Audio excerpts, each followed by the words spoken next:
Everyone says you all have the same 24 hours in a day. You don't have the same 24 hours. You're very lucky, right? Today we're speaking with Tom Kerridge. In 2005, Tom Kerridge remortgaged his house and used his last bit of savings to buy a run-down pub. In 2004, we told the bank that we were going to do an extension, put together these false plans and did whatever else. We got the money.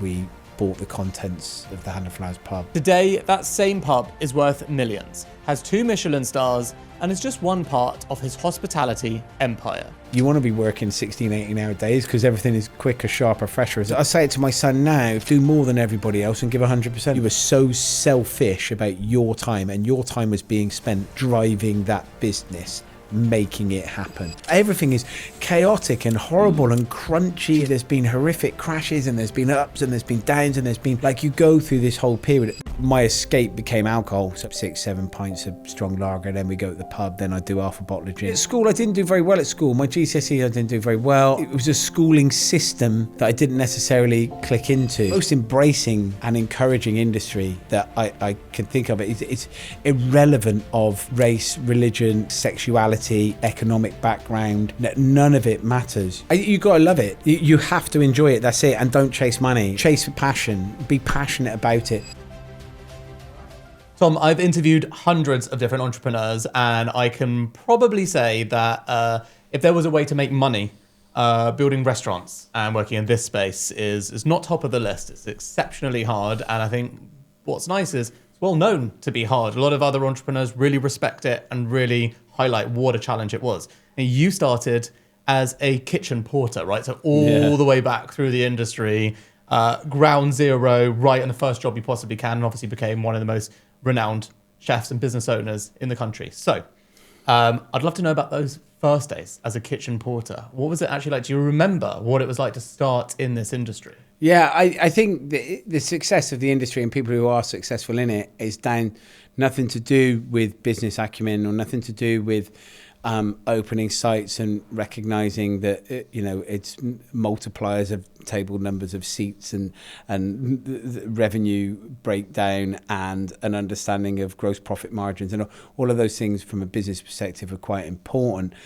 But the most successful businesses and the people that have done very well in it, the restaurants that you know of that have been around for a long, long time, are driven by a passion. They're driven by somebody whose soul has been caught in this incredible industry that's has a phenomenal buzz about it, has an excitement about it, has a wonderful vibrancy. It operates on a different level compared to all other businesses. It operates on a 16, 18-hour day because, you're there early, and you're finishing late, and you're providing things to everybody else that has a mundane life. You're providing an escape route and an escapism. You're also become...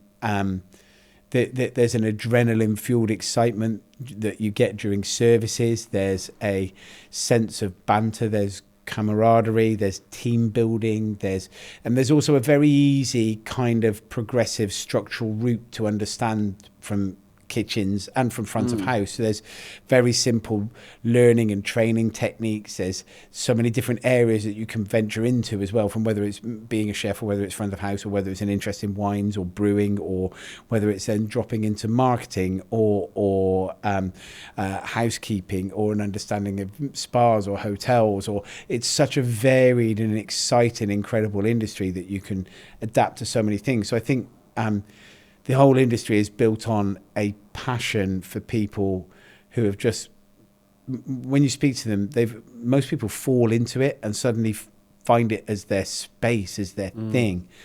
And that was the same thing that happened for me as an 18-year-old. I needed a job, I needed money, so I started washing up. And the moment I ended up in that kitchen, there was this buzz, there was this sense of banter, there was...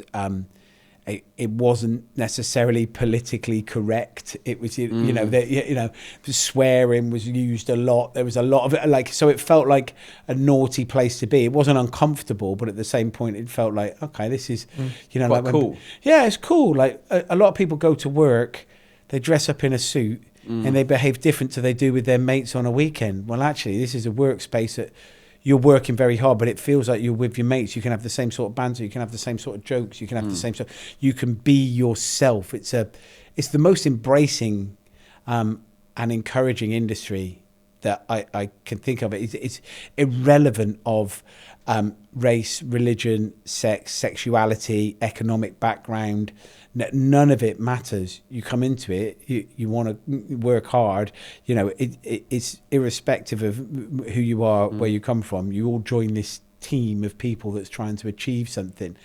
And if you give to that team, the team build on it. So it's a wonderfully exciting industry, and as an 18-year-old, I just found it. Thought this is amazing. Yeah, it sounds intoxicating. Yeah, and it is, and it it's late nights and it's early mornings, and it's quite an extreme. It can be an extreme as you want it to be. You know, actually. So you go in at 18 and you see what you've just described. Actually, I reckon that would be like an unbelievable advert for hospitality. Like, that actually sounds exciting for young people. So you go in at 18, you see all of this. Do you then say to yourself, this is where I'm going to work for my whole career? Like, I want to now go into food. I want to be a chef. This is what I want to do. Yeah, that was it, 100%. And it wasn't actually about the food. It was about the energy of the space. It wasn't, and then, then you meet people and producers and suppliers and get an understanding of quality of ingredients, and then the people who love the quality of the ingredients, they have the same passion and energy for what they do, the same as you're the end result of this amazing ingredient, and you get to alter it and change it or put it into a different space and change its molecular breakdown, and then you give it to somebody else who really enjoys it. But all of the work, you start to realize, has come sometimes maybe 2 years ago when someone started breeding this cattle or growing these carrots or doing, that sort of energy and work comes in. And so yeah, that was the point where I just thought, this is amazing. This is the space for me. And it wasn't necessarily the food. The food developed and became, the harder you worked, the more extreme it became, the more banter was around, the more energy, and just everything about it. I mean, it's a dopamine fueled industry. I love what you said about the molecular energy, learning about that as well, because I was reading a book yesterday, there was a line in it, and I was like, God, that's brilliant, which is hot water will boil an egg and soften a potato. So it all depends on your ingredients. Yeah. God, that's so simple and so brilliant, isn't it? Yeah, and it's the understanding of those sciences, and you pick them up along the way, and you pick them up as a chef. They're kind of like building blocks. It's a trade. It's very much a trade that you learn. I mean, and then you can implement it into many different ways, but it is the same as building a house. You have to understand the foundations, you have to understand the infrastructure, you have to understand, and then you can add the own idiosyncrasies and the things that make it individual and change it to yours. But so all of those points, that the understanding of it, of how it works, is very much a trade learned industry. Cement will build a house, but tastes awful as a starter. Yeah. Can't cook an egg in cement. You were a trained actor at the start, is that right? Not really? Trained. No. I was at a youth theatre, so I grew up an untrained actor. Yeah. So I grew up as a single parent family. Yeah, it's all a blag. we're all making up as we go along. I was sat I went to a youth theatre. I grew up as a single parent family on a estate in Gloucester. It's my mum, myself and my brother. And my best friend at the time wanted to join a youth theatre. He's in a youth theatre. His mum and dad didn't drive or do. So my mum had a beat up old mini Metro and said that she'd take him. I went with him. We went along. We joined a youth theatre. It was quite good fun on a Sunday. I'd do rugby in the morning, and then I'd do that in the afternoon. And then, and an agent came to see somebody in a show, and then also asked if I'd like to be in it on their books, and I said yeah. And then literally 2 weeks after that, I was filming a Christmas special in Miss Marple. It was kind of like it was one of those odd, funny old things that happened between the ages of like 16 and 18, and it wasn't really my world. I quite enjoyed being in and amongst people. I like people. I quite enjoyed. I've always been quite comfortable and confident. So it wasn't one of those. It wasn't a confidence building thing, or it wasn't. It was just a kind of like a social thing to do that I really enjoyed. But then, as an 18-year-old, I went into that kitchen and everything ended. That was it. Just stopped, because that became the world. So, And actually, as a kid going into that world as a porter, then how do you create the system to go from good to great? I think you just. I see at school. I didn't do very well at school. My GCSE, I didn't do very well. I wasn't that bothered, but it was a schooling system that I didn't necessarily click into. I was never worried about, I always had a work ethic, and I wasn't scared of working hard. Just the system of reading a book, learning about it, and then repeating it means that you're clever actually didn't really work with me. I always thought there'd be there's something more. There was something more practical. There was something that I was going to do. So when it came to improving and understanding and growing from a kitchen porter into a chef, there's a very clear defined path in a kitchen. You know, it goes from commis chef to senior commis chef to junior chef de partie to sous chef to head chef. Like depending on the size of the kitchen, you can see all the rungs of the ladder you can go up. And when you have that in front of you and you understand it, and you're in a world that you think, well, I love this world. I've got so much to learn. I've got so much to do. I've got so much to understand. I wasn't in a fast career path necessarily. I wasn't going, I need to get to the top. I wanted to just learn the process and be a part of it. So pushing yourself, the harder you work, the more you achieve. The understanding of it was something that I've always had, but that industry or this industry just opened it right up in front of you and just said, listen, everything that you want is there. The people that can be your mentors, the things that you can learn from, the excitement, the cookbooks, the energy levels, everything that you can relate it's all the tools are provided for you. They're all there. It's up to you if you want to go and get it. So it's an open door that you can just push on, and it's everything is there if you want it. It feels like an incredibly all-in career. Like you just said a moment ago, it's like 16 to 18-hour days. So if that's the case, I mean, you're like rolling out of bed, you're going to work, you're working all the hours of the day, you're then just going back to bed. No, you're going out and partying and then going back to bed. So you kind of like give up on sleep. It's slightly changed now. It has actually changed a lot. But back in the early 90s, when I first started cooking, it was very much work hard and play hard and be a part of. But it's a way of life, not a job. Like, if you view it, sounds like working on a ship. Yeah, but it is also it's who you are. It's not your job and then you're somebody else. It's not I do 8 hours of this job and then I've got 8 hours in between where I go and do this and I hang out with my friends and I do that and then I get 8 hours sleep. It's not that. Your world is your world. This is it. And why do you want anything else? If you're loving this is it. I'm not searching for anything else. There's so many people. I'm so lucky that I went to work, but work wasn't work. It was work. You got paid for it and you had to work really hard. But you were with your friends in an energy, in a space. There's so many people that go to work, can earn really good money, but hate their job. And they're always looking for something else. And they've got caught in it. Like, I've never had that. It's a vocation. It's whether you're, I don't know, an artist or a sportsman or a chef or it is who you are. So the hours are irrelevant because it only becomes relevant when you're tired. Do you know what I mean? And then you go, actually, maybe, when your day off comes, then you'll sleep loads. But it's not really that relevant if you're loving it. You can get exhaustion, you can get, of course you can, and you're doing different hours to everybody else. That's the thing. You are working, like, you're not finishing at 5 o'clock because that's when everyone else is finishing, and then they're coming out for dinner. So the whole point of being it just works opposite. What did a really intense day look like then? So give us a flavour of what that lifestyle looks like in an intense 24-hour period. At which point of when you were starting out? When you're starting out. So for others that really want to, make a dent in their career in this space like you did.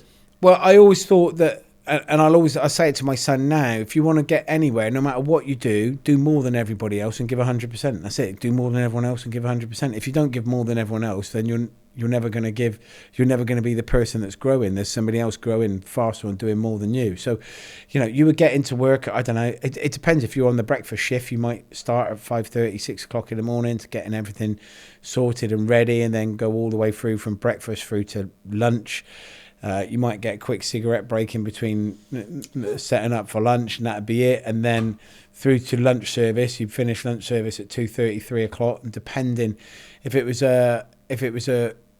you were structured and organised, and it would depend on the kitchen. If it wasn't quite Michelin-starred level, and you've got all your work done in the morning, there isn't anything to do in the afternoon. You might get a couple of hours off in the afternoon, or lunch has been so busy, all your prep work has been sold and everything's done. You've got to start all again because you've got dinner coming in at 6:30. So you've now got 3 hours to do all the work you did again this morning, and you've got to do it fresh again, which is great because it means that the harder you're working, the better it is for the ingredients. Like the fresher the ingredients, the everything is, so in an ideal world, for the quality levels of the food, you want to be working 16, 18-hour days because everything is quicker, sharper, fresher, as opposed to made, done 3 days ago, left in a fridge, waiting for somebody to order it. So the harder you're working, the better the space. So those are kind of how it actually works in hospitality, particularly in top-end kitchens. You're trying to do most things as fresh and as crisp and as clean as possible to drive flavor profile. And what about the gap then, I guess, between like a top-tier restaurant, which everyone respects and is great, and a Michelin-star restaurant? Like, what is the difference in work ethic of the people there, everyone? Actually, not very much these days. Like, you can be in a top-end burger or chicken wing restaurant and still work in the same, because the same ethos of love and care goes into that sort of street food now. The British food scene has changed over the last 30 years from being that sort of food is being seen as just frozen product, comes in, drop it in a fryer. But actually now, finding amazing free-range chicken wings, for example, putting a dry cure marinade on them, leaving them for however long, putting the processes suddenly are enhanced, so you could get some of the best chicken wings in the world somewhere here in London that has the same heart, soul, love and respect as maybe a top-end fine dining restaurant. This means the work ethic is exactly the same. So people working in that environment and that arena may well be doing the similar sort of hours without the accolade, but they're not after the accolade. They're after, amazing food. They're cooking amazing food, not interested in it, which is also, it doesn't devalue it in any way. It just shows how good the British food scene is. Where can we get some great chicken wings? Yeah. You knew that was coming. Yeah, there's quite a few around here, actually. Bermondsey, there's quite a few spaces. So you said the kitchen was very much like work hard, play hard. So what does that manifest in? Do you all become best friends? Do you all go out? Sometimes you become the worst of enemies. Like it does it. Like it's one of those environments. The thing about, I suppose, kitchens and hospitality is it quite often it's very embracing. I mentioned at the beginning, it's embracing all cultures, all different types of people from all different backgrounds. But it also that also means that you embrace people that are quite highly strung, people that don't necessarily fit into a boxed in office 9 to 5 HR friendly environment. Waifs and strays of society, people that perhaps have some form of so neurodiverse, alcohol dependent, drug release taking, gambling addictions, all of those sorts of things that might manifest in people with ADHD, people with so there's a whole entrepreneurs would be perfect for this. Well, this is it.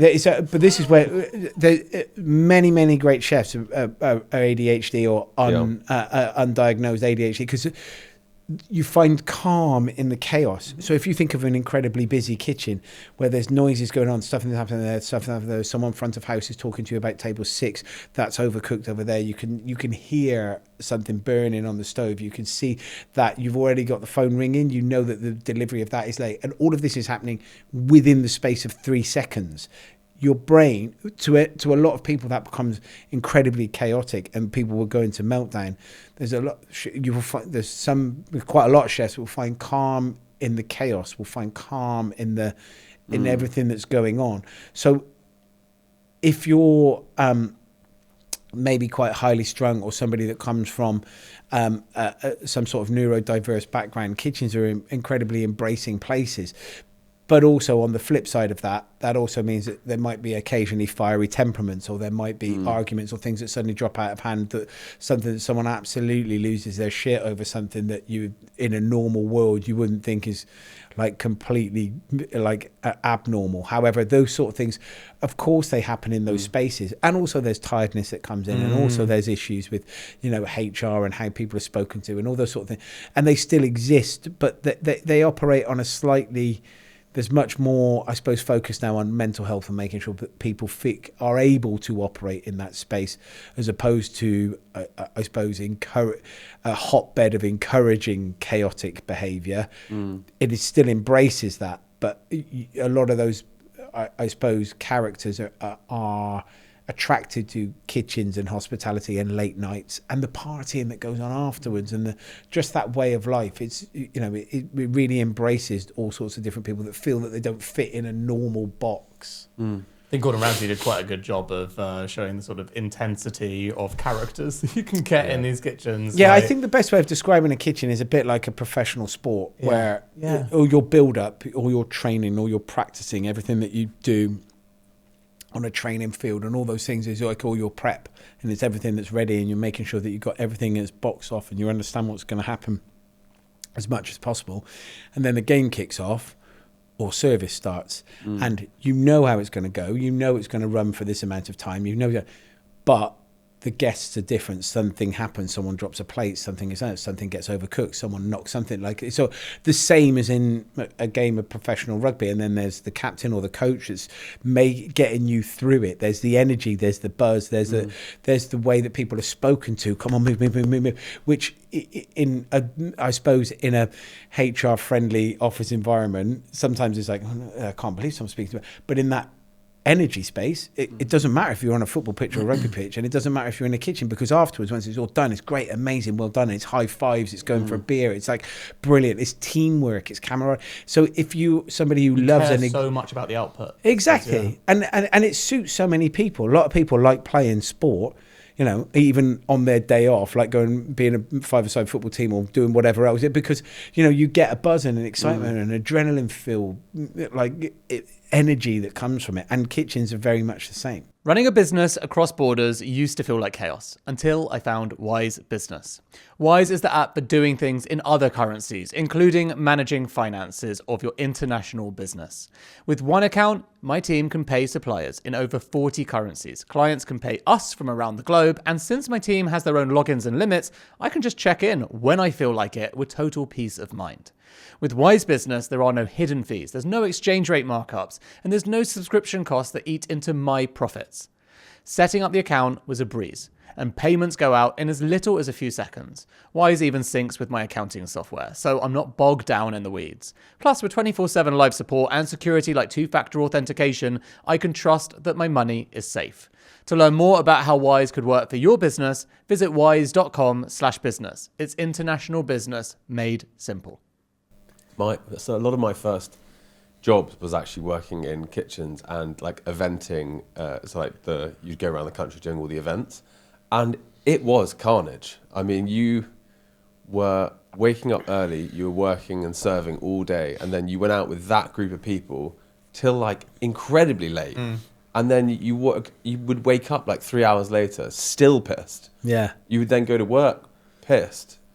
You would somehow get yourself into the groove, but once you're in the chaos, people need food. Yeah, and you lift yourself. It's amazing what you lift your body. You're pushing yourself. You're going, wow, I push through this. I can do that. I push through it. Yeah. And it makes it. And then you recognise actually that you can achieve a lot more than just somebody saying you work for 8 hours, you sleep for 8 hours.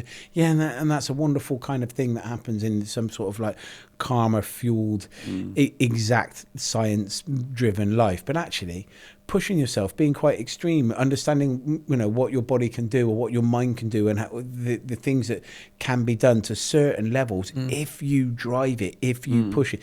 We've all been there with hangovers, and we can all give up and sit on the sofa and go, oh no, I can't do it, I'm not going to do it today.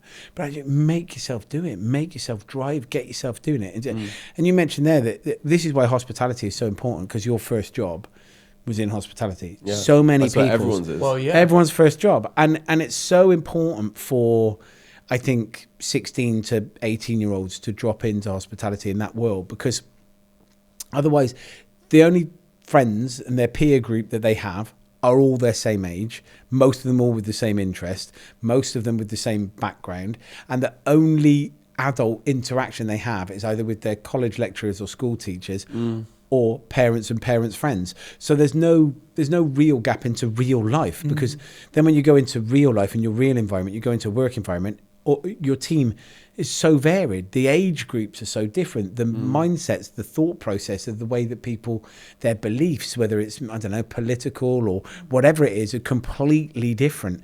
So all of a sudden, as an 18-year-old, your world, in hospitality, you meet all of these people. You're under the safe tutelage of it being in a restaurant. You meet loads of different guests if you're working front of house. You do, all of this thing. It's a real good stepping stone into then the next point of your career in your life. Some of my first jobs were working in a pub, like a gastropub. And two things. One of the funnest things, most exciting things was the lock-in.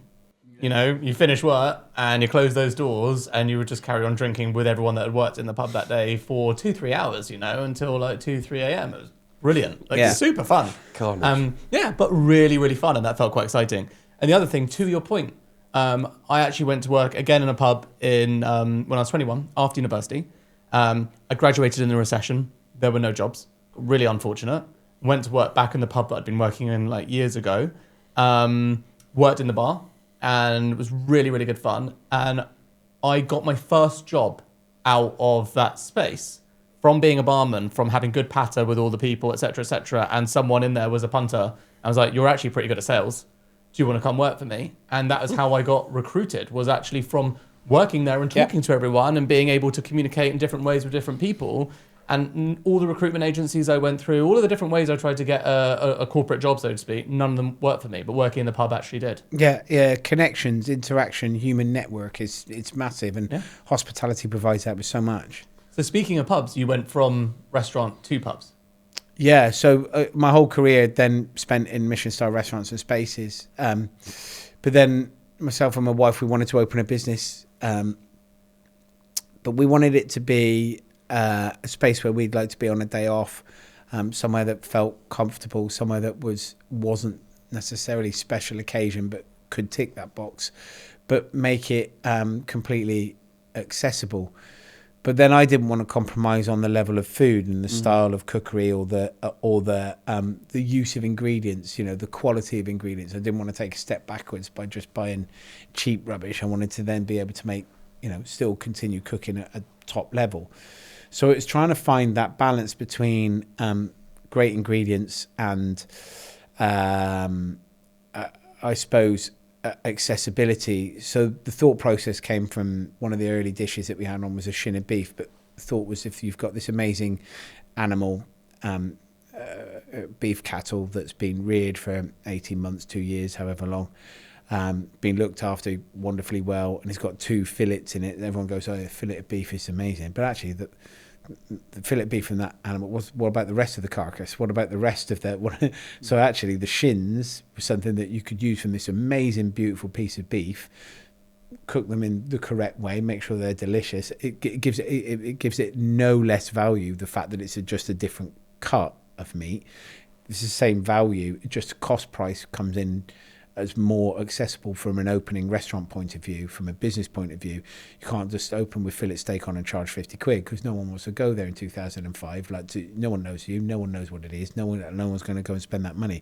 But if you can use amazing produce and have something on for, I don't know, opening price of that might have been about 18 quid, and you go, actually, this now works. This works for me because we're using brilliant produce. It now sits at a price point that is operational from a business perspective, and it worked with getting bums on seats. And pubs have always been a comfortable space for me. They're the sort of place that I like to go. I work very, very hard to not ever have to wear a shirt and a tie. It's not my thing. I'm a non-believer in, I mean, how many people do you see wearing a suit to work every day, and it's a cheap suit and it looks horrible and they look uncomfortable, the suits are, it's just like, there's no value in that. Well, come and be comfy, wear your t-shirt and jeans, you haven't got to dress up, it's no stress, like be whoever. And I wanted that environment in a restaurant, in a pub. I wanted noise, I want energy, I like the sound of people having a laugh at a table. We get service reports every night from each space, and at the end of the night I read everything and going, right, what's on in that space, what's happened there. And sometimes someone's complained that one of the tables next to them is too loud, and I'm like, I love that. I love that the table was too loud. That meant that they were having fun, that meant that they were comfortable, having a great time, that they could be loud. You're uncomfortable because they're having fun. Do you know what I mean? That's actually that's your issue, not theirs. That's like you got to, like, the fact that somebody can be noisy and enjoy themselves. All right, not not offensive, but at the same point, so that people can have fun. That's the sort of thing that's where you want, and that's the successful restaurants. People have fun. I mean, as a punter walking into a buzzy, noisy, fun restaurant, it fills you with energy. Before you've even eaten the food, you are excited to be there. Yeah. That's why, like, after COVID, when everything was so quiet, I always really miss the buzz of a pub. Yeah. Whereas now I do feel like it is coming back a bit. Yeah. But then I am a pub lover, so I am too. that's where I want to spend all my time. Yeah, well, I think that's the big thing post-COVID is the fact that people recognise you can get great food and you can buy nice ingredients, and everyone had to go at making some sort of banana bread or something at home during COVID. Like, it was just like, so you can cook, but then at the same point, the one thing you missed was human interaction. The one thing you missed was hospitality. The one thing that you missed was the noise of the space. That in hospitality, from a punter's point of view, when you go into a busy place, now whether that's any place, whether that's a Friday night, you're going to, whether it's a Weatherspoons or whether it's a top end Chinese restaurant or a brilliant 5-star hotel, or what, you go into these spaces, and all of you, the 100 people that are in this pub, have got an unwritten contract that you're there to create energy and atmosphere, and no one goes in there and sits there in silence. The noise that you're making as a table of 4 and having a great time is meaning that table over there has to talk a bit louder, and they're talking and they're talking and they're talking, and all of you create this energy. All of you, you don't even recognize that necessarily that you're doing it, but you're the people that's creating the buzz. Us as the custodians of the door that opens, the people the owners of that space, it's our job to be able to give you the environment to be those people, to make those unwritten contracts with each other, to create that noise. If we've done that and you drop into that without even knowing that you've signed a contract, that's great. That means that everything is working. Can you talk us through your mindset at the time when you remortgaged your house? Because again, that's like huge belief in what you were doing. Yeah. So for the Hand of Flowers, we did. I look back at it now, it's either belief or just like lunacy. I don't really. So we lived in a small cottage that we said to the bank at that point. So this was 2004. So we opened the Hand of Flowers 2005. So 2004, we told the bank that we were going to do an extension. So we were doing an extension of it. We put together these false plans and did whatever else. We got the money for the extension, and then we bought the tenancy of a pub. So the tenancy of the Hand of Flowers is very different to a leasehold. You have to buy the contents of the pub. You become the tenant. You have all your books. The brewery have, so all profit, all loss, everything that's going on. You have to buy all the beer from the brewery. You are essentially the pub landlord, but any profit that you make is yours. So you're not paid a management consultancy fee. You run everything, but that's all we could afford to get in. So, but it was about, the getting cost was around about 50, maybe £70,000. So we borrowed, we lied, we told them we'd do an extension. We maxed out on 2 credit cards, and we bought the contents of the Hand of Flowers pub. Wow. Bought all the kitchen equipment, which was a tiny little kitchen. I mean, half the size of this room, second hand from an auction site. Everything was battered and broken. We put the shelves up and the tiles up ourselves. We did the whole thing. We took on the business. So it was a massive undertaking. And then the bank manager obviously found out, and then they were left with 2 choices. And this was at a point where 20 years ago you had a bank manager is actually someone who turned up, someone who was there as an existing face. It wasn't online, it wasn't a thing, it wasn't a tick box process. And they had to make the decision now of either going, well, we're going to take the money back, and that's how do we, or going, well, I suppose in the grand scheme of things, when you're 31, it's a huge amount of money. Like, it feels massive, but in the grand scheme of a bank, it's not that much. And they went, okay, well, let's see where we're at in a year's time, then let's give them a go. And it was great, and we paid it back within the year, and we did the whole, so it worked. It was one of those things where we lied and we gambled and we took a risk. But I think every entrepreneur that you probably speak to, or anybody that's been successful in business, has done something that is beyond breaks the mold of the box of the normality of the system that pens everybody in. The thing that goes, this is what you do and this is how you're supposed to do it. You have to break it. You have to break something somehow. You have to change the mold. You have to break out of that. And if that's by lying to the bank 20 years ago, then great. Speaking of breaking the mold, you got your first Michelin star like a year into it, right? So that's super quick. What do you actually think made the Hand and Flowers different to other gastropubs then? Well, I don't think at that point when we opened, there were 5 pubs with Michelin stars. And we then became in that guidebook, there were 2 pubs that won a star in 2005. So 2006 guide. So we opened 2005. And the guide came out in January 2006, and we achieved a star within that first 10 months, which was amazing. So it was brilliant. But I think it was because we got inspections. I was a head chef for somebody at a Michelin star restaurant. I was the Michelin starred chef. Michelin is always about consistency and quality of produce, and because I was uncompromising with that, I think and the fact that I had held a star before in a Michelin starred restaurant as a head chef, let them know that I was there. This is what I was doing. The inspection came, they came and visited us. But yeah, 10 months was very quick. And we didn't expect it within 10 months. We didn't expect it that quick now.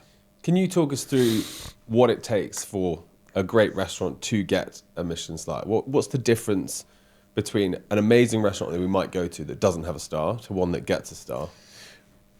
I think, but that makes it's saying that there's great restaurants that should have a star. There's great restaurants that don't have a star, that don't want a star. They're just great restaurants. Places. Do they really not want a star? Like, yeah, but places. It's like saying there's actors that don't want an Oscar. It's like, yeah, but I bet they do. No, because I think there's a perception that it has to drop into a specific style. If you think of Scott's in Mayfair or the Ivy, the original Ivy, they're unbelievably great restaurants. They're fantastic. There's some amazing places that serve wonderful food with brilliant energy and atmosphere that isn't about Michelin star food. It's about this creation of that still make them great restaurant. Rick Stein's seafood restaurant, for example, down in Padstow, is one of the best restaurants for me globally. It does exactly what it's supposed to do. It's amazing produce. It's celebrated wonderfully. It's an incredible setting. It charges proper prices. It works as a business. It's just amazing. That's not got a Michelin star. It doesn't need it. It doesn't. It's not that. That's not what it's about. Sometimes the Michelin star, saying it has a Michelin star means it's better than everyone else, is not true. What it means is it ticks a box for a Michelin guide of consistency, of great produce, of individual cooking, of that is the same every single time that you go there. But in terms of the levels of cuisine, and that's the big thing that it's about. And that's what sets it apart from most other guidebooks or most other kind of rating systems or most other great spaces that you go and eat at. The Michelin star is one that is consistent, and not just consistent in this country, globally. That if you had a Michelin star lunch today, if you got on a plane and flew to Paris for this evening and you ate in a Michelin star restaurant, it would be of equal quality. Right. And that's it. It's try to make it global that works really well. But I think the one thing that separates Michelin star restaurants from anywhere else is that there is a sense of consistency and a level of passion and produce that is just delivered relentlessly again and again. Repetitive system deliveries that comes into place, I think. Did it add a sense of pressure that was sort of uncomfortable a bit early, 10 months in? Pub? I think the first star, no. I think when the Hand of Flowers won its second star, then the first 10 months, the year after that was a little uncomfortable because it won 2 stars. It was the first pub to win 2 stars. So it then gets compared to the Ledbury, it gets compared to the Manoir, it gets compared to these great, phenomenal, brilliant restaurants that at that point had 2 stars. The Ledbury's gone on to win 3 actually, but it sits there and people are comparing it to that, and actually you can't compare it to that. It's non-comparable. The tables are really close together. Some of the spaces we've got to pass the dishes to people. Some of the you can't change that. But from a guest perception, there was I can't believe it's got 2 Michelin stars and it hasn't got a £2,000 bottle of wine on the wine list, or it hasn't got. But then that softened and that changed, and I think there became a lot of industry support from it, and it showed that you don't need to spend all of that money necessarily to be able to achieve a level that breaks down a barrier. Yeah, on your Instagram, you call yourself the captain of the pirate ship, and read you referring to your restaurant sort of as a pirate ship. Well, why do you think that is? Why does that analogy work for you? Yeah, because if you think of the people that are on a pirate ship, if you think of pirates, they're a bunch of people that are from all sorts of different backgrounds that are misfits of society and are living slightly on the edge, and they still achieve load. Like if you think of old-fashioned pirates, I mean, they were pretty good at sailing. They were pretty good at. I mean, I don't think they were poor. I think they did all right. I think they worked a business. Loved gold. Exactly. Had scurvy. Yeah, exactly. Yeah. Had a proper accent. Yeah. But I think it's just that taking a selection of a bunch of people that perhaps, particularly in the early days, maybe not so much at the hand now. It's incredibly professional and well run, But in the early days, when we won that second star, there was probably about 9 of us in that kitchen that were we didn't all have smartly ironed chef whites. We didn't all have, like some of us, pastry chef would wear trainers. It would just be this bunch of people that looked like they turned up to do a bit of cooking, but actually it was incredibly professionally run, like in terms of the process and the food that goes on a plate and the way that we get there. But the sense of how it got there was a little bit chaotic. And also, if it didn't work, you'd be made to walk the plank. Do you know what I mean? Like it would be like... You were talking earlier about the kitchens in your early career being chaotic and, work all day, go out all evening. Was it like that in your business to begin with?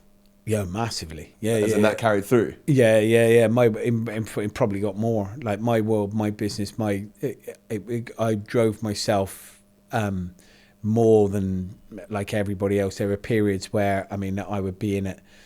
The first recession, 2008, I would come into the kitchen about 6:30 in the morning on a Friday morning, work all the way through till Friday night. And then at the end of service on Friday night, I'd get all the kitchen aids and the stuff out, and then I'd make bread all through the night. And then Beth, my wife, would come in and take the bread, and she would sell it on Marlow High Street because it was a way of making money.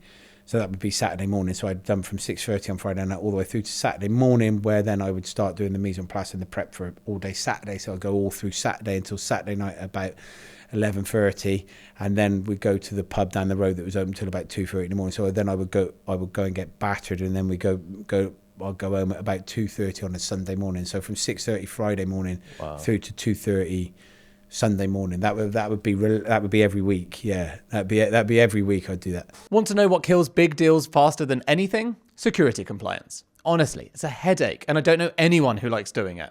But there is a solution, one that makes security compliance easy. Vanta.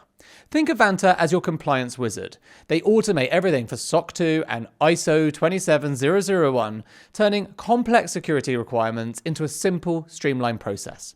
Over 8,000 companies from startups to giants trust Vanta to handle their compliance. Use Vanta so you don't get slowed down by security paperwork and focus on what matters, growing your business.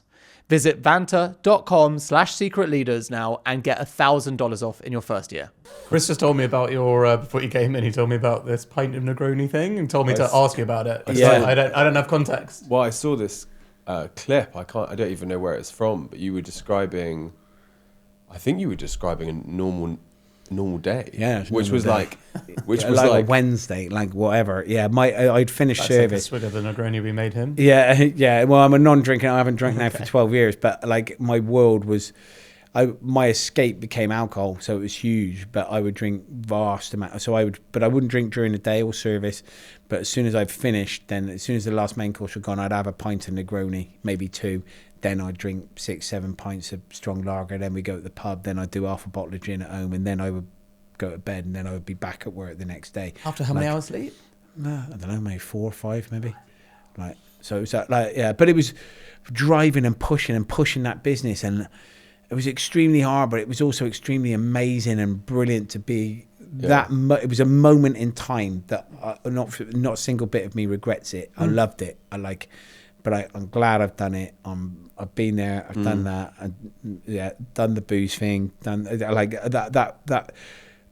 That was an escape from driving a business. Yeah, I mean, I know a lot of entrepreneurs that are like that. Yeah, absolutely. You know, as in, and reflect on it as that was the season of my life I was in. Yeah. I'm not in it anymore, and it wasn't sustainable over the long term, but it was necessary. I in my 20s ran an agency business, which ended up becoming a great business. We ended up selling it and so forth. But my business partner and I talk about that period of our life where we went out as an out 6 nights a week. Yeah. Mm-hmm. And then we would turn up at the office early the next morning, meet clients, do presentations, motivate the team. And then that night we'd go out again. Yeah, because you're on the edge, you're firing, everything is firing, everything is going, everything is being driven. My wife was like, you were literally, she was like, you were just a machine at the time. You were just forward momentum carried you forward. Yeah, that's and it. then you do get to a point where suddenly like, whoa, I couldn't do that now. Yeah. But then again, I think sometimes if you're pushing yourself so hard, that's like your way of coping with it. Yeah, it's exactly it. It's release, but you're on a rhythm, and it's a world that you've found yourself in, that you've pushed, and you find that you've pushed, and the more you push and the more you drive, the more the success, and the more when people say like you make your own luck, well, it's because you're driving, you're doing everything, you're saying yes to everything, you're driving everything, and you might be saying yes to 10 different things, but only 6 of them work. But the 4 failures don't matter because 6 of them have now done so you keep pushing, you keep pushing. You're just creating so much that fundamentally something's going to stick. Yeah, exactly. And I don't think that nobody is successful in business without being like that. Nobody running their own business, and there's no such thing as an overnight success. It's all the years. It's all the years of energy and graft and push and commitment and sacrifice, and And I think the one thing that anybody who runs their own business that has done very well at it, or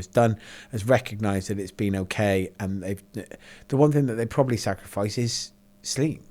The one thing that they do. The working hours, how many hours you're going to put in. If you can put in a little bit more than other people and sustain it. It is also, there was one trait that not many people would touch on at that point of their lives, because they don't either haven't had time to reflect on it. I'm a lot older now and I can look back at it. They haven't had time to reflect on it, or they haven't recognised it, or no one told them, is that you were incredibly selfish. Because everyone says you all have the same 24 hours in a day. You don't have the same 24 hours. You're very lucky, right, that you've created those hours to suit you to be able to drive that. You're not a single parent. You're not a carer for somebody at home. You don't necessarily have. I had a wife, but we had no kids. We had there was no responsibility. Everything became about your drive, your passion, your self-propelled push. And that is actually very selfish in terms of you weren't giving anything to anybody else. You were building a team, and you think you're giving to them, and you're giving them opportunities, and they're growing with it. And so many people have come through us and have gone on to amazing other things, or still with us, and have created and set themselves into that space because they've done very well. But it is a very self-driven, perpetual motion that you don't. It doesn't mean that you're a selfish person. It just at that point, you were so selfish about your time, and your time was being spent driving that business, making it happen, that you didn't really commit to anything else or anybody. You did transition as well, like from being this incredible chef with that drive, with that energy, with those hours, everything, into a business person. So actually like a respected business person. So beyond restaurants, beyond cooking. So how do you feel like that transition has gone? Has that been like very smooth and obvious to you? Has it been a bit of a change? No, nothing in business is smooth and obvious. It's horrific. Like there's no like from the outside, people might see that what you do is so your relatable. Business goes like this. Everything is chaotic and horrible and crunchy and swampy and just everything. Like there's the line to get anywhere is so. Now, at the end of it, you might draw a linear thing through that goes, is always gone up. But actually, there's been horrific crashes, and there's been ups, and there's been downs, and there's been, like, you go through this whole period. There's plenty of books about business, right? And people can write books about business, and you can read them. But they can only help you, give you a guideline of when you're going through the motions of it being rubbish, and hard and committed and driven and all of those sort of things. So it doesn't matter what business you're in. I've done stuff in the festival world. We run now. I find that now, fortunately, it's another company that runs the festival. I help put it together in terms of curating chefs or bringing teams together. But I find that that's the most ludicrous business model in the world, because you create something on a poster, right? Then you go and tell everybody about it. Then you take money for it. Tickets that you sell to something, it doesn't even exist. The only thing that exists is it's in your mind and on a poster, and you've talked about it, and someone's giving you money for it. So there's now something in the future that has to be built. Like, so then you go, okay, and then the date comes, then you've got to build the thing, and then you've got to deliver on the promise that you've made. Whereas like most other businesses, there's tangible things that exist. I mean, restaurants are very simple. You borrow money, you lie to the bank, you set up a space, you buy ingredients, right? Then you ask customers to come through the door. You hope they turn up. You sell those ingredients. You hope with a small amount of profit to be able to pay back all the money that you borrowed to get it. Like, but there's a tangible thing. There's walls and there's ovens and there's tables and there's a door that people walk in and out of. Festivals are just figments of people's imagination that you're asking people to give you money for, that something doesn't exist. It's bananas, you know. So that is another business world that you enter into going, this is. You ever see the Fire Festival documentary? I have, yeah. Well, we won't do one of those. No, exactly. Yeah, that is terrifying. Of his imagination. When you were describing it, I was like, that sound a lot like fire. Doesn't it? Yeah, exactly. Yeah, it's mental, isn't it? So from being a chef, obviously successful chef, then thinking about your own business, what was it when you were a chef? Like, what did you learn from that experience that then led to creating a great business? Because like we've said before, so many restaurants do fail. Yeah. You know, so many restaurants find it very hard to make tangible, consistent profit. And so what was it that you took into that business that made it work? You always have to be hands-on completely. You can't walk away from things. You have to be a part of it. You have to understand it. You have to feel it. You have to be in it. I think there is a big step from being a head chef in a space to then being an owner, because you then have to understand it suddenly becomes not about your ego as a chef of what you're cooking. It actually has to become about what people want. You know, the business of being in a restaurant world is creating something that people want. You look at, I don't know, Pizza Express that's been around for decades and decades, right? And every time you probably order from there, you have the same pizza because it's the one that you know, it's the one that you like, and it's been on that menu for 20 or 30 years because you go, actually, this is the one that I really like, and they do it consistently well. And you have to recognize that it's not always about creativity. It's not always about being something new. It's actually about being something that's good and consistent. And I think those are the big key things that you've got to realise, that good and consistent and over delivering on value for money. Now we've grown, the Hand and Flowers is now £175 to have the a la carte menu, whereas the Butcher's Tap and Grill, one of our other spaces, you can have a burger and fries there for less than 25 quid, you know. And you go, well, actually, there's two different huge price points, but both of them you want to over deliver. Value for money doesn't always mean cheap as well, recognising that. But I couldn't open the Hand and Flowers 20 years ago and charge £175 for 3 courses because no one would ever come. What happens is you have to go on a building and a journey and a process. You have to understand that guests come to you and they'll come back because they trust and believe in the process of what's going on as a business and what you're doing, and they know that every single time that they come, they get something that makes them feel great, irrespective of the bill. And those are the sort of things that the simple, correct hospitality is what restaurants have to focus on, not the creative fluff all around the outside. Smile, say hello, over deliver, and if you fuck something up, because things go wrong all the time, like it's a human thing. Restaurants are human. It's not AI, and it can't ever be AI because it's all about cooking and the process and the soul. And when things go wrong, recognize when you get something wrong. Don't be the first people to go, yeah, we absolutely messed it up, yeah, no bill, no worries, no stress, next one's on us, whatever. Like, be honest with your faults as well. You've said in the past there's a big difference between being a head chef and an owner. So why did you want to make that change personally? I think it comes down to value of if you're going to commit a huge amount of time. I got to an age where I thought, well, and it was Beth, my wife, that said, listen, if you're going to do those sort of hours, we may as well do it for ourselves.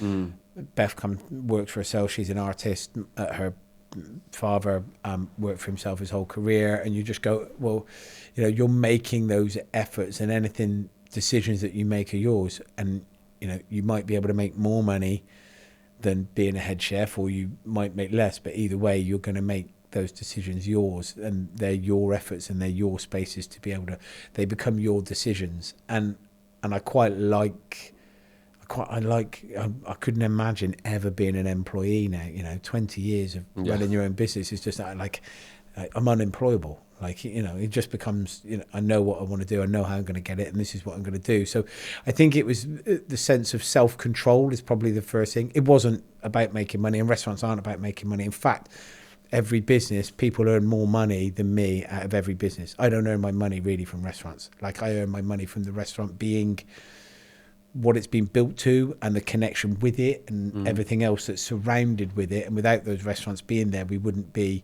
the chef of being the space. But you know, there's people in my businesses earn more money than me from my businesses. I earn more money. I earn my money being me. Yeah.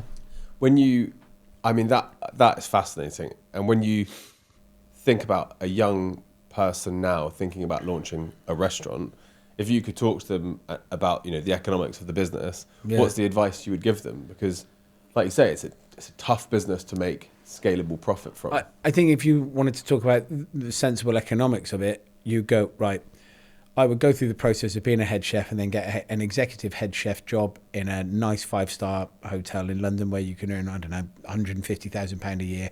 You get 5.5 weeks off a year. You will get a company car. You'll get healthcare.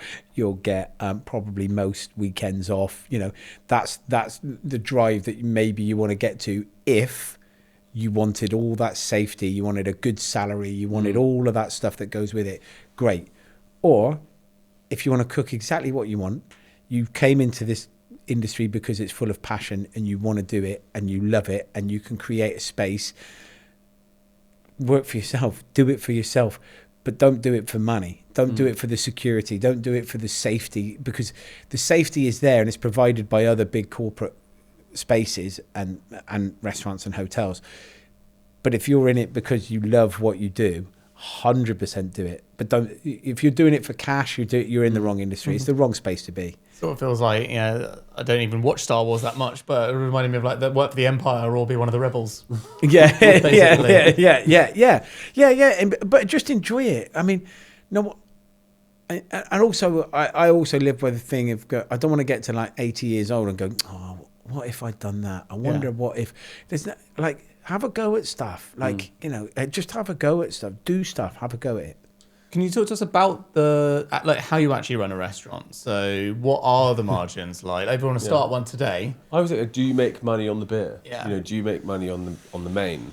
Very little. Very little. Beer is very, very difficult. Like heart of London here, and you pay £8.50 a pint, and you think, my God, that's a huge amount of money for a pint of beer. Like, But there's very, very little margin in it. It's tiny. By the time it's taxed, by the time people have paid for it, by the time most beer that you buy, like the value of it, you have to buy on an inflated price most places from brewery, because most breweries own pubcos will own, not breweries, pub companies will own pubs that then you have to buy the beer from them that is on an inflated price, that then your rents are really high, your rates are really high, your staff costs are really high.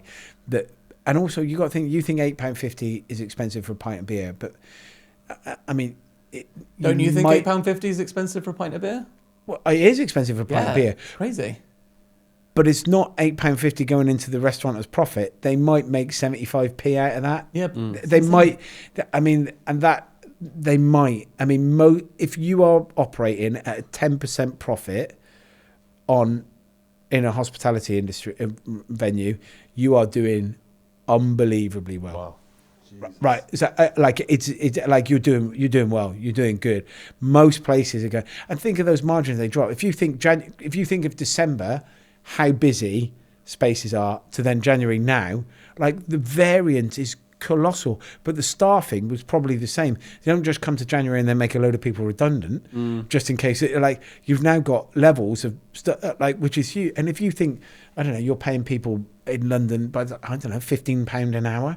So if you're paying someone £15 an hour, but you're in there and you have 2 pints of beer, right, at £8.50, well then you've spent 17 quid, but the barman's earned 15, and out of that 17, like that's the only way they make it. Like it's a really, everything is expensive, but it's not making money. Like everything is like eating out, drinking, going to pub, being in bars, everything is expensive. But the only way that restaurants and pubs and bars make money is by what they charge you for a pint of beer or for a plate of food, whether it's a portion of loaded fries or whether it's a posh 5-star meal in a hotel that you go, that's the only way it makes cash. Because culturally, it does seem like a problem, right? So if I just think about this from like a practical point of view, the difference between your average people, we're probably not your average people, right? At the end of the day, like... What, as in we eat out a lot? Well, we eat out a lot, and we, you know, like we're entrepreneurs, like, you know, have had success in business. We're not the average punters. Like we'll have more price elasticity. Right. To go out and eat if that's what we want to do, etc. But like the normal consumer mindset of, you know, I'd like to go and eat out more, but I can't do that multiple times a week because it's so astronomically expensive to do so. And then also working out the fact that, you know, okay, well then now I can only really go out sort of once a week, which is bad for the whole industry as well. But then you're also not making that much money when I do go out that once a week. There doesn't, like, no one in that chain feels good about that. That's kind of the problem, right? The restaurant isn't happy about that. They'd love to have more bums on seats in January as they do in December, but the price means that, well, I already spent all my money in December, so I can't really go and do that loads in January. The whole system there just feels like everyone's a loser. Yeah, and it is, but food inflation is massive. There's been 2 minimum wage price increases. NI is going up. Rates have gone up. Yeah. Rates have gone up, which are huge. And the cost of everything that goes into a business has gone up, whether it's from the cleaning sanitizer spray and blue roll through to like logistics, delivery, just everything. Everything has gone up. So there isn't anywhere to hide in hospitality, and it's one of the most heavily taxed industries as well. So why do you think that is? Why is it heavily taxed? Yeah, as in why is it so badly treated why by this government? more subsidies or by all governments, I guess. Yeah, by all. I mean, it's not just this singular one. In fact, this one is probably listening a little more than the previous one. But in terms of, there's a number of theories on it. One, it's not seen as valued as much as it should be. It's not a global trading conglomerate. It doesn't have, you know, there isn't it's localized. So no lobby, no power lobby. Exactly. Right. And there's lots of like little shouty voices of, you know, we need help, but there's no real sustainable power force that talks about it. Secondly, I also think that we briefly touched on it from the pandemic, that communication and human interaction is something that's vitally important to the success of people. And we use hospitality all the time, whether it's grabbing a coffee from a coffee shop, through to popcorn at the cinema, through to weekends away, through to posh dinners, or just going for something to eat around the corner. Like it's used all the time.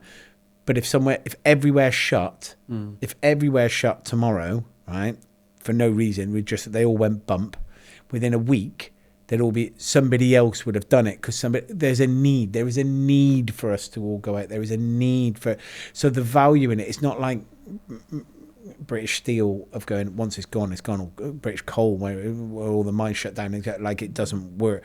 Like this is a case of, well, if it closes, someone else will open. So there isn't but also really... the pub is just so quintessentially British. It's absolutely core to our culture. But it does much more. The understanding of what pubs or coffee shops or connections do with when people go and have business meetings, when people go and celebrate, when people go and do, it's not seen as an industry yet. It's not seen as a profession. It's seen as, you both talked about it, it's your first jobs were before you went on to something else.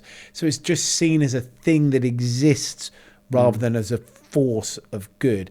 And the connection that it has to agriculture, to fisheries, farming, to everything that is connected to it, it needs to be recognised in a much bigger interactive way, and how important it is on a national scale. Yeah. If you could change something in hospitality, what would be the thing you'd change to make the biggest difference? Like, how would you... Reduction in VAT, so that it would be brought in line with the majority in the rest of Europe. So where you've got from, I don't know, anywhere from 8 to 12.5% on VAT, whereas we sit at 20%. So the rest of Europe, like it's seen, and that's where it is also seen as a profession. If you go to Italy, you go to Greece, you go to Spain, France, you go to Germany, you go, it's seen as a much more of a professional job. And that's done because people are paid better, because the reduction in VAT allows businesses to operate on a better space. The recognition in terms of growth, in terms of, I suppose, training and management and apprenticeship schemes and all of that, it has a lot more relevance and drive to being seen as a profession that is allowed to sit alongside doctors, sit alongside healthcare professionals, sit alongside, I don't know, architectural, someone who is a top sommelier. Culturally in Europe, it's a massively... hospitality is so respected in Europe. Like, this is similar to, in the UK, we don't respect education, and education's huge in America. And just culturally, these different places, how they value a professor there versus here is so different. And like you say, hospitality in Europe is such a big thing. France, Italy, these places really care about it. And that reduction in VAT would be a release of a huge pressure valve that sits over the industry right now. I mean, the post-pandemic, when VAT was down, everybody in the industry is like, okay, we can get through this, we can do this. And now that's gone back. Business rates have gone back up. NI has gone up. Minimum wage has gone up. And a lot of places will operate on minimum wage contracts, and people within there, or even people on 0 hour contracts. It's a lower paid industry. It doesn't mean it's lower skilled. It's lower paid because there's no profit margin in there. Genuinely, you eat out a lot, but I bet you don't know very many restaurateurs or publicans that got a load of money. It's not, I'm sure that people that, like I said before, I'm a 2 Michelin-starred chef, but people in my business earn more than me from that business. And you think, I mean, that doesn't... Is that the key, by the way, to being a restaurant owner, but making them successful without you in the business, so to speak? I think so, yeah. But I don't quite know how to do that, really. I think and that's when it becomes a concept. That's when it becomes Pizza Express. That's where it becomes... But also, that's not immune to problems. If you think the profit margins on that will still be very small. I mean, percentage-wise, it may sound quite big, but actually a profit margin on a £15 pizza is, I don't know, maybe 3-4 quid. But actually, you got to sell a lot of pizzas for it to actually generate huge amounts of profit. I mean, the moment that it only runs on a 50% restaurant, now that's a massive drop, because it's still then only charging £15 for a pizza, but it's still got the same amount of staff in. So the variables of it's such a difficult industry to navigate through. So when you're thinking now about like a new food venue or business, what are the things you're looking for? Because obviously you have multiple different businesses within food. Yeah. What are you looking for with a new venue? Yeah, well, we have 6 sites, and I can tell you now, we're not looking at any new venues. There's no pursuit of growth at the minute. None. The fear factor sits very, very heavily in. Is that the core reason why? Yeah, I mean, for a lot of we have 6 venues, probably 3 at the minute just about make profit, just over a year. The books will come in as they'll just make profit. 2 are probably breaking even, and 1 is losing money. And you go, well, right. I mean, that doesn't fill you with the space of going, yeah, let's open another one. Do you know what I mean? It's like it's a very difficult space to be in. But when you look, I mean, what makes a restaurant successful? I mean, there's so many different things it's got to take. Key staff, location, menu, understanding. There's so many different parts that you've got to go in. It's such a varied and difficult industry. One of our friends actually has just opened 2 pubs. He's tech entrepreneur, and he's just opened one of the pubs. It's called the Vol. I don't know if you've heard of it, but they seem to have done quite well. But I feel like they might be very good at bringing a massive audience to the pubs. Well, actually, interestingly, another friend of ours, he ran Coco de Mama, on the high street, and then he sold it, and he's just opened a neighborhood local in Queen's Park called Don't Tell Dad. And his insight, which is pretty smart, is there's a place in Venice Beach in California called Justa, with a G in front. And the insight there is basically like really high-end bakery in the day, pretty much, and then lunch, and then really fancy eatery at night, alcohol, late license, etc. So the span you've got for filling the time, the time day, and where they've been really lucky is they've been just going massively viral on TikTok. He's not on TikTok, so he didn't even know this, but they've got queues around the front, like down the road and stuff for the bakery. Yeah. But that obviously drives so much interest in the place, and then people trying to get, they go in and then they're like, oh, okay, there's something I can book for dinner here later. Yeah. That seems to be like a smart insight, because exactly, it's a multi thought process of a particular venue. So to make it operate and make it work, it has to operate on a 16-hour process. Right. It's not like going to work for an 8 hours, opening the doors of an office. To actually make this building work and to be successful and to get a buzz and to get everything. But I still bet at the end of the year that as a success will be a 10% profit. And all that energy and all that work into a 16-hour day over that period, and all that noise and hub and everything about it that's fantastic. It might drop more because it's super busy all the time, but that's very lucky compared to then how many other spaces are there that and while it's operate. Cool, it will. And whilst it's cool. And this is the one thing about London that is different to most other cities, is that London has a very good energy about new openings and new spaces and what's cool, but it can move on. The trend can then disappear, so that this is where new businesses get, this is going to be amazing forever, but actually in 2 years time, all of a sudden it's now, hold on a minute, we're now 20% down, so it doesn't feel much quieter, but actually that makes a huge difference on bottom line. Like, it's massive. That's your 10% gone. Yeah, exactly. It's completely disappeared, but it still has a vibe, and you still go there and go, if there's 100 people in there and 80 people, you wouldn't really necessarily see the difference as a punter, but it makes a big and then if those 80% are then actually spending 10% less than they were spending, and then all of those margins have completely gone, everything's disappeared, but the vibe of the space still feels quite similar, and how come it's not making money now? It's a really difficult one to navigate, but it doesn't mean it's rubbish. It's great. It's brilliant. It's the best industry ever, but it's very, very difficult. So you've just written a new book. Can you talk us through the process of actually writing a cookbook? It is. So the first book I wrote, which was 13 books ago, was handwritten, every single thing, every single recipe, every single part of it. And then I would do that. So I was still drinking at that point, and I'd do that very late at night, and I would be like, so I would finish work service 11:30, and then I'd stay up till about 3 or 4 writing recipes, and then I'd go into bed, and then I'd get back in the kitchen by 7. So it would be like, it was this whole process of like, wow. But it's unsustainable. So you start working, but I've worked with a team, a girl called Nicole Hurft, who's a home economist I've worked with for 15 years, who then sits there and we work together. I say, this is the recipes that I want. I want it to be like this. This is how I want it to be, and I want those flavors, and I want that. And then we trial the dishes, and we taste them, and we cook them, and we go through. So then the process of the actual 2 teaspoon, 1 teaspoon, whatever, like is put together with a home economist team, and then we start building those dishes that we want to feel like ours, and dishes that I cook, things that I would cook at home. The other thing you got to remember is a lot of chefs, when we cook, and food that we do in books isn't always necessarily like the Hand and Flowers cookbook. This is a book that I would cook dishes at home, and I do a lot of that with just feel.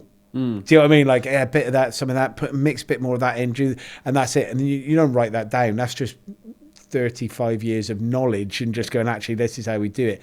But then reality is that when you want to know how to do it, you want to know how much, what is a pinch? What's a pinch? Like, so, okay, what are the measurements of that? And it's a barbecue book, and I love barbecue, and I love barbecue the way that it wraps up and encompasses global cuisine, but just on coals, cooked on outdoors. If you think of it as a social environment, there isn't anywhere else apart from gastropubs. There isn't any other food environment where you could have like there's a lovely mackerel dish in there with a niçoise salad, or a smoky barbecue chicken wings, or a kind of tamarind inspired monkfish dish, and you go, well, those are 3 different areas of the world that you would cook all at the same time on a barbecue, and you would have it on your same plate. and you wouldn't think twice about it. You would just go, this is delicious. So I love the way that cooking outdoors and barbecues and coals and that sort of thing brings everything global cuisine together in a really nice way that makes it a real social kind of eating. That's so true. I just came back from Cape Town. Yeah. And Bry's, which is what they call barbecue, is the culture. Yeah. Actually, like there is, I think I noticed about South Africa, there isn't really South African cuisine. It's actually mostly European and done really well, except for Bry's. Yeah. And to your point, it's a medley. Get everything on there. Yeah. And your plate is filled up with all these different things, all these different flavors, and you're completely right. If you've got that in a restaurant, you'd be like, what is this all doing on the same plate? Yeah, exactly. It's so normal in a barbecue environment. So normal. And also, but it also, you know, we talked about it in a restaurant world where you like a buzz, you like to go into a space with an energy. And that's what happens when you have people around your house, and it could be 4 people, it could be 24 people. Like if they turn up and you're outdoors and the sun's out and, you know, and you're cooking and there's smells and there's flavors and things, it's already creating an energy, you know, as opposed to a kind of a hushed dinner party setting. Is actually one that I'd much rather be at a space where people are milling about, having a good time. The noise is great. The energy is good. Those are the sort of things that I really like. You've been bringing out almost a book a year, pretty much, right? Or just over a book a year just for over about a book decade. So that's exactly it. Like another decade worth of books in you? Or No, are you nothing at the minute. No, this is the last one for a while. Actually, it's like we want to get this one, get it out, which is amazing. And then we've got no writing plans for next year. It's like, okay, let's just take a chill for a minute. Are you going to chill? Because, you know, entrepreneur, business person, are you going to be capable of doing that? Or are you going to just fill your time up with No, time will be filled up with something else. But what it is, I live any spare time, which is very little, is vicariously living my life through my 9-year-old who loves playing rugby and driving a go-kart. So like I'll follow him around the country, watching him drive around a track probably. So how do you deal with complaints? And can you give us a good example? Complaints are, first and foremost, the first thing you do is ask yourself, is it true and real? Because the customer isn't always right. Like the customer isn't always right. Yeah. But you have to be completely honest with yourself about, could we have done this better? And if that is right, and you could have done it better, then we will always invite the guest back. We will always make sure that we want the guest to go away having had the best time. That's irrespective of value on the company, like of loss of monetary value is irrelevant to loss of trust. So the first thing that we always deal with is could we have done it better? And if the answer is yes, then 100% we will make sure that guest is looked after. But if there's complaints that are just, you know, so ridiculous, like someone complained the other day that they felt ill, but they'd eaten stuff that they were allergic to or had intolerances to, but they didn't tell anybody about those intolerances, even though we asked them 3 times, and their partner had already sent in saying that they don't eat this, they don't eat that, and we'd done them a special menu, and then they do, and they still ate the stuff that even like, and you go, well, we can't do anymore if you don't tell us. We're not mind readers. Do you know what I mean? Like, so there's differences between, you know, us at fault and they're at fault, but we will always put our hand up if it's us. Tom, what makes a great leader? A couple of things. I think example, like lead by example. Hold yourself and talk to people across the board, no matter where you are, you would like the rest of your team, particularly the ones that start. You imagine them moving into management. You need to show them how to behave. There is a sense of, I suppose, how you present yourself, with. And that's a leadership example of them going, okay, this is how we need to be. This is how I need to be. I think allowing people plenty of room for growth on both a personal and professional level, and allowing them to make mistakes. I mean, that's massive. Mistakes happen all the time. We're one of those industries where it's completely human-led, and mistakes they happen all of the time. And none of them are actually that important. It's only food or saying hello to someone. They can always be rectified. So the mistakes are never massive. They're not hugely costly. They're not hugely. So creating a comfortable environment for people to grow I think is probably good leadership, and delegating, standing aside, recognizing the things that you're really bad at, and finding people that are really good at that, surrounding yourself by great people. What's been the secret to your success over the years? Like, what can you point to? I think it's a relentless drive for the enjoyment of food, and I think that's constantly it, a connection to people, and enjoying being around food, talking about food. Finding myself in a position now where you talk about business, or you talk about the hospitality industry, or I find myself with a voice that is now supportive of British farming, or supportive of, you can use it for good, but it is still, and it always comes back to, it's food related. I'm not talking about anything else. I'm talking about a business that is food related. So I think the success of us as a business is just down to being able to connect to that original 18-year-old that was in a kitchen. In my day job, I run a health and wellness business. So how are you looking after your health? What do you do? Yeah, so I'm a non-drinker.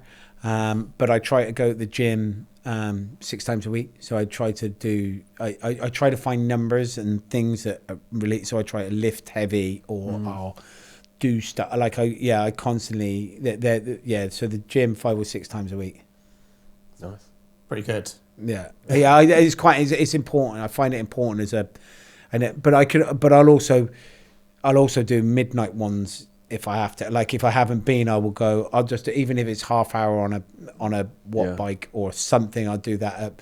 If I haven't been, and the only chance I've got is then that's what I'll do. I need the escape route. Now that the world of chaos that I try to escape with through alcohol, like, isn't there. I need something else that I need to zone out into, or do something else that feels quite. I mean, sitting in a garage on a watt bike at midnight feels like slightly left field and a bit chaotic, doesn't it? I mean, what is one piece of advice you'd give to people that want to sustain a long and impressive career in this space like you have? You got to love it. You have to enjoy it. That's it. And don't chase money. Like, chase passion. Be passionate about it. But don't be shy of making a profit, and don't be shy of operating at a profit and working out how to make those numbers work, because that's really, really important, because otherwise you won't be there forever. But at the same point, it has to be driven by, does it work? Is it good? And are you happy? And are you comfortable that it's the correct way of doing it? Like, you're not robbing people. It's not a rob dog business. It's not it's not full of wise guys trying to make cash. It's full of people that are passionate about what they do, and that's what makes the industry amazing. Be that passionate person. Amazing. And I guess I'm just curious. You said about 6 restaurants, right? So do you have like an end in mind? Like, if profit margins and stuff weren't where they are right now, if the VAT situation wasn't where it is right now, do you have like a bit of a vision for where you'd like to go? Like, would you like, restaurants all over the world? Or is there a certain amount that's too many, for example, where you feel like you're a chain? Like, is there some vision of what the ideal looks like? Yeah, to be honest, the only reason we ever opened anything else is because it's been organic growth, and it's been people within the team. So one of the biggest things that we've been proud of is 20 years of business that we've had people within us, many people that have done 10, 15, 18 years in the company, and there's loads, and they're the ones that are heading up those businesses. They don't leave, they grow. And like, we had only ever opened somewhere else. The Chelsea site, the latest one, the Butcher's Tap and Grill there, was because the building was beautiful, and I thought, this is amazing. I wanted to. Every other space has just been about growth of the team and growth of humans, and people being in this amazing kind of like environment that we've all built together. That so no, there is no purpose and drive of going, I definitely want one in, I don't know, Abu Dhabi, Dubai. I want one in Shanghai. I want one Vegas. in New York. Like, I'm not really. I'm not after global restaurant growth. I'm just after making sure that they work, and everyone enjoys themselves. That's the most important. Well, thank you very much for coming on the show. Pleasure. Awesome. Thanks for having us on, gents. Yeah, actually, you got me absolutely famished. That's it. You go around the corner for something to eat. Yeah, yeah, we're in the right spot. Yeah. Okay, Tom, thank you so much for joining us. Pleasure.